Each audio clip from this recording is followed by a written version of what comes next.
الفترة الأخيرة بقينا نسمع جمل كتير تتردد. العلم أثبت إن مفيش خالق، إحنا جينا بالصدفة. في الحقيقة الجمل دي بتتقال بثقة بتخلي الشاب أو البنت يفقدوا ثقتهم تماما في إيمانهم، ويحسوا إن إيمانهم ده مجرد دقة قديمة أو مجرد وراثة. فإحنا جايين النهاردة في أول حلقة من زيرو شك عشان نثبت فعلا هل العلم لغى وجود الخالق ولا حطينا وش الوش قصاد تصميم جميل لا يمكن يكون جاي من فراغ.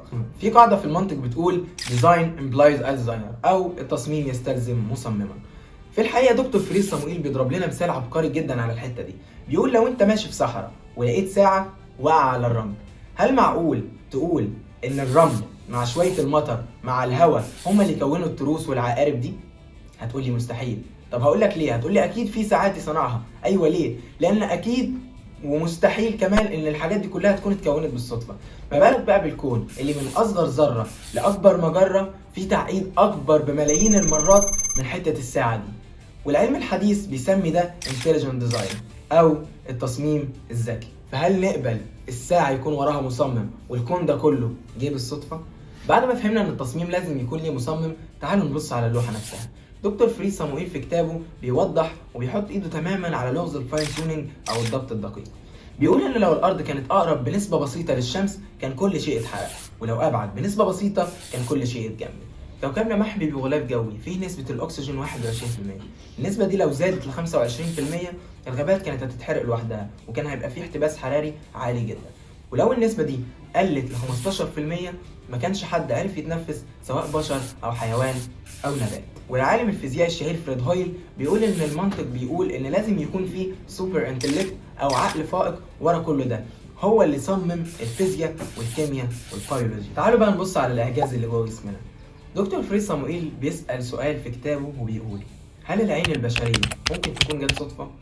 العين فيها حاجة اسمها الاريديسيبل كومبلكسيتي أو التعقيد الذي لا يمكن اختزاله. العين مكونة من عدسة وشبكية وعصب بصري.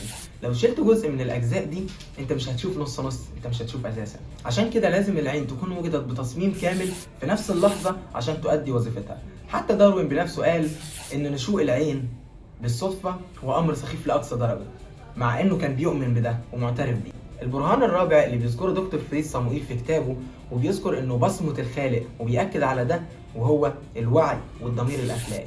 لو الكون ده كله جه بالصدفة ومجرد مادة، منين جه مفهوم الحق والعدل؟ المادة مش بتحس بذنب ولا بتفرق ما بين خير أو شر. وجود صوت الضمير جوه قلبك معناه إن في مورال لوجيفر أو مشرع أخلاقي زرع في روحك الشفرة دي. إحنا مش مجرد تفاعلات كيميائية، إحنا كائنات بتحمل صورة خالقة. نيجي بقى للحاجة القوية والمهمة اللي خلت الصحفي الملحد لي سترابل يغير حياته. الدي ان ايه. الخلية جواها ديجيتال كود او شفرة رقمية اعقد من اي سوفت وير. حتى بيل جيتس نفسه بيقول ان الدي ان ايه اعقد مليارات المرات من اي سوفت وير احنا صنعناه. شريط الدي ان ايه في خلية واحدة بس محتاج 600,000 صفحة عشان خاطر نعرف المعلومات اللي فيه.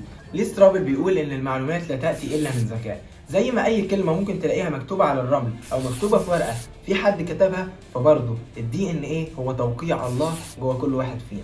كمان كنيستنا بتقول في البدء كان الكلمة، يعني المعلومة سبقت المادة، وده اللي بتوضحه كنيستنا وبيأكده كتابنا المقدس من قبل ظهور العلم الحديث ده ومن قبل ما نعرف يعني ايه دي ان ايه اصلا.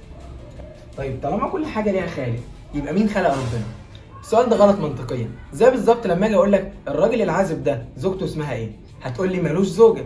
اقول لك ايوه برضه يعني زوجته اسمها ايه؟ هتروح قايل لي ملوش زوجة. هو الراجل العازب في تعريفه ان هو راجل ملوش زوجة، مش متجوز. كذلك نفس الفكرة مع ربنا. تعريف ربنا the uncaused cause، المسبب الذي لا يسببه أحد، وهو الأزلي اللي خلق الزمان وهو خارج كل زمان. لكن لو في حد خلق ربنا كنا هندخل في سلسلة ملهاش نهاية، وبما إننا موجودين فأكيد في مسبب أول غير مادي وغير محدود وهو ربنا. وبس كده نكون خلصنا حلقتنا النهاردة بعد ما شفنا توقيع ربنا وأثره في كل حاجة في حياتنا، ونكون اتأكدنا فعلا ان ربنا موجود. فاستنانا في الحلقات الجاية بنعمة ربنا تكون قوية وجميلة زي حلقة النهاردة واقوى كمان. سلام.